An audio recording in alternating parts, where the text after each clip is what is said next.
23 જાન્યુઆરી 2026 દારૂની હેરાફેરી માટે બૂટલેગરોનો નવો કિમિયો મહુવામાં નિષ્ફળ ગયો છે.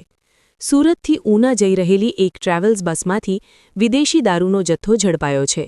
ભાવનગરની મહુવા ટાઉન પોલીસ પેટ્રોલિંગમાં હતી તે દરમિયાન બાતમીના રાહે નેસવડ ચોકડી પાસે હાઇવે રોડ પર શંકાસ્પદ બસને રોકવામાં આવી હતી.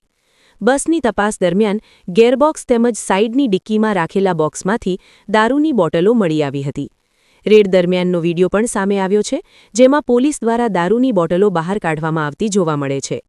પોલીસે કુલ 25,67,320 રૂપિયાનો વિદેશી દારૂ તેમજ ટ્રાવેલ્સ બસ મળી કુલ 25,67,320 રૂપિયાનો મુદ્દામાલ કબજે કર્યો છે.